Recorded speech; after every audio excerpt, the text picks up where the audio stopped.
Hey, what's up, y'all? It's Coach Rock here from Revenge Basketball, and in today's video, I'm going to be showing you 3 kind of different type of moves that will help you generate instant offense. In other words, it's going to help you get your shot off pretty much whenever you want. As long as you make the shot, I mean, you can pretty much score whenever you want with these moves, but you have to work on them. So I'm going to be showing you how to do them, and then it's your job to put in the work and master them. Let's get it. Okay, so for the first move, and for all these moves, we're going to start at the mid-range just because it's a little difficult to shoot out of these moves, and that's why they're so effective, because defenders aren't going to be used to them because a lot of people just don't do them. But of course, eventually you want to be able to do them from three-point range as well. That's going to make you an even bigger threat, all right? And it's going to give you even more space to work with. But first, let's just master the move. So what we're doing here is we have a jab step, and then we're shooting off the jab step. But wait, I know what you're thinking. It's a jab step, come back and shoot. Now that is a good move, but the thing is it takes time to do. So if I jab, right, and my man drops back, I have to step back and then shoot. Again, it's good if you have a strong jab and the man just drops back, but that's not as likely to happen as you probably would think.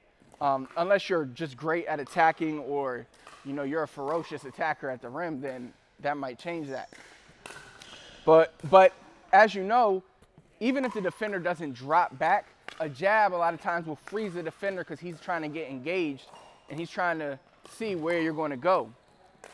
So when you jab, you freeze the defender, but then you shoot, you rise, boom, right out of that. Now it's difficult to shoot out of this because your base obviously isn't going to be the normal base you use for shooting, because nobody really shoots with their feet this wide. But if the defender's frozen, it's a good opportunity to get that shot off. So the key to this is you have to have sound mechanics up here. And it works better if you jab and you're low, because it's easier to get a little more power, because that's kind of what we're sacrificing here. If I'm shooting like this, it's easy to generate power. If I'm shooting like this, it's a little more difficult to generate that power. So we have to get a little lower. So boom, boom, and then I'm shooting right out of it. So it'll look something like this. Let's say somebody passed me the ball. Boom. I jab and I hit the shot. Now you want to practice this as much as possible. My release there wasn't as smooth as it could have been, and I felt it off a little. So we can practice again. Boom. Okay, that one felt cleaner. And the first few times you do this move, it's probably not going to feel clean because you're not used to doing it. But it's a great move to do to catch a defender off guard, all right? So remember that.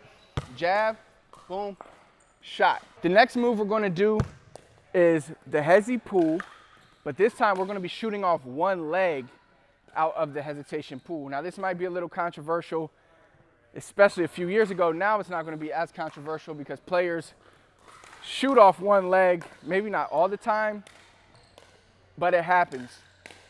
The crazy thing is, like, once you master it, it really doesn't feel that awkward. I mean, it really feels pretty smooth, and it's super quick. It's even quicker than, like, okay, let's say I have a hezi pull, right? And I'm here and I shoot. Now think about how much quicker this is, because when I shoot with one leg, I'm not planting that next foot. So it's literally a few milliseconds, maybe even a second faster. So let me show you the difference. Regular hezi pull.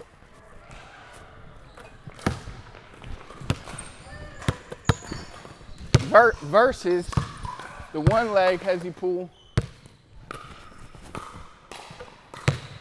It's much quicker, and you actually, a lot of people might automatically assume that you're giving up balance and all that, but you're really not.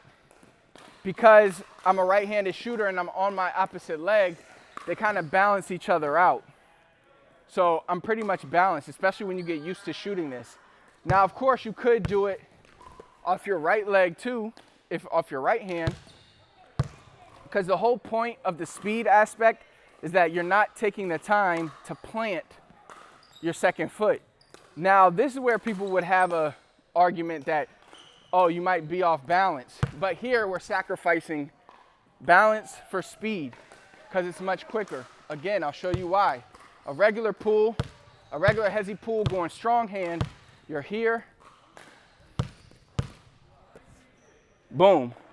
So you have to wait for that back foot to plant versus not even waiting for that, so it's quicker.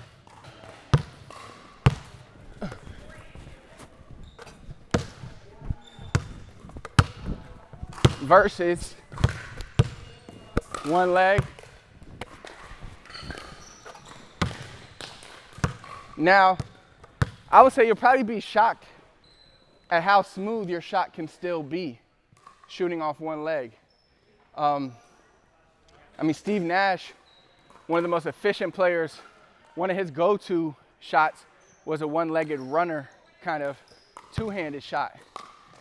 So this is just kind of an evolution of that. So people have been shooting off one leg for years in the game of basketball. It's not as common as it probably could be because everybody's taught to be on balance. And I'm not saying you shouldn't be, like if you're wide open for a three, I'm not saying you should just shoot one leg.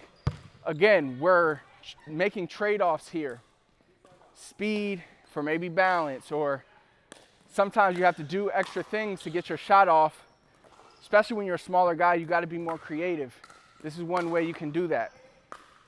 It's always good to have a whole bunch of just different moves in your arsenal. You never know, even if you pull this move out once a game or twice a game and you make a bucket off of it. Let's say you shoot this shot twice in a game and you make, every time you go 1 for 2. That's 50%. Like most players aren't hitting 50% from three. So even from mid-range, only great mid-range shooters go 50%. So if you master it, it's not a bad shot. Now the last move I want to show you is a side step. This is a little more common, especially in the world of James Harden and Luka and Kyrie. But it's a great move because throughout time, right, players have been taught attack, just go straight, don't go east to west.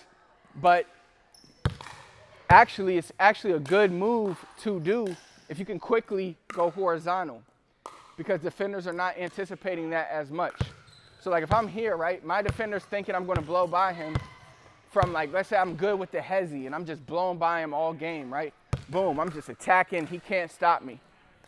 Now what happens when I look like I'm going to do that, but instead of attacking straight, I immediately bounce to the side. He's going to be somewhere over there and I'm hitting.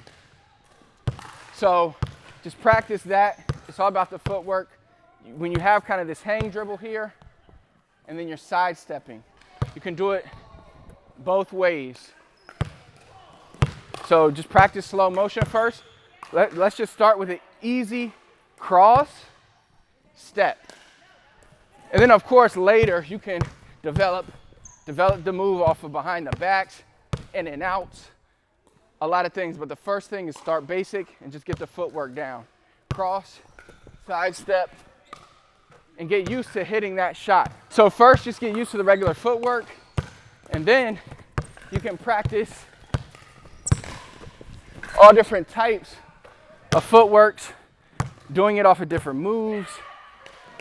Guys like Steph Curry, James Harden, they've mastered this, which is why they get their shot off pretty much whenever they want. If you found this video helpful and you're looking to take your game to the next level, check out our free training where I'm going to show you my 3 biggest secrets to become a great scorer in real games. All you have to do is go to the comments, click the link I have pinned there, or go to revengebasketball.com/YouTube, and that'll take you there. You can read it all about it and definitely use those tips to improve your game. If you liked the video, please hit the thumbs up for me. Comment below, let me know what else you want to see, anything, you know I got you. Last but not least, please do not forget to subscribe to the channel. Let's get the channel to 100K subs. Until next time, I'll see you then.